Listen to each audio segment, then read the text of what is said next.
I know that you're an expert in a particular type of delivery, which is liposome encapsulation. Can you just share a little bit more with us about what it is and how it works? A liposome is a small round vesicle, and it was deliberately designed in the 1960s in a laboratory to imitate a real cell.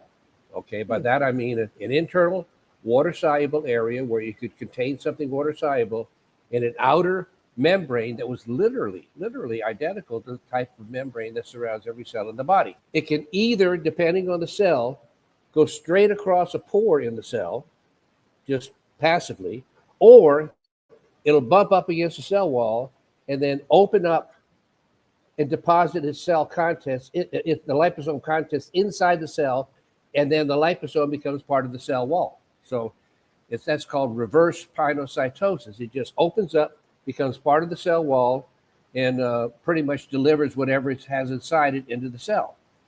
So this was designed initially in the 1960s, and the idea back then was, I'm no fan of chemotherapy, but that's why they did it. They did it as a way to hopefully deliver smaller, less toxic doses of chemotherapy to the entire organism by having something that just had the chemotherapy tightly encapsulated and deliver a much smaller dose, but directly to different targeted cells, cancers, etc.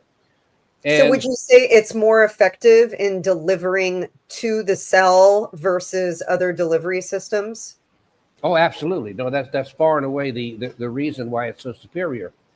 And the literature then showed, and this was, like I said, in the 60s, then over the subsequent decades, they were able to show that you could pretty much encapsulate anything that was water soluble. I mean, and they have tons of different things that have been encapsulated.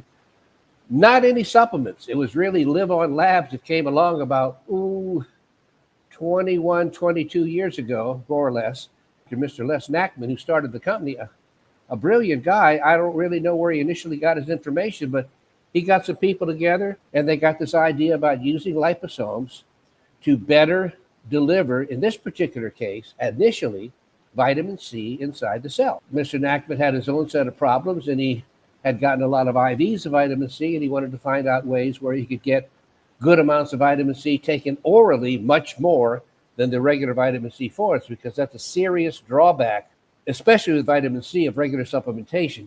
You only absorb 10, 15, maybe 20%, depending on how much you take, whereas the liposome gets completely absorbed. And once it's inside either the lymph or the blood circulation, it's then free to deliver its product into the cell. And this is so impressive that myself included, for a long time, felt, well, there's no way that you could have anything superior to putting vitamin C directly into the bloodstream intravenously to deliver your vitamin C. But in fact, that's not true, because when you put the vitamin C into the blood without encapsulation in the liposome, you need to consume energy to get it inside the cell. The liposome encapsulation allows you to deliver it inside the cell without the consumption of energy. And that's been the real big major kick.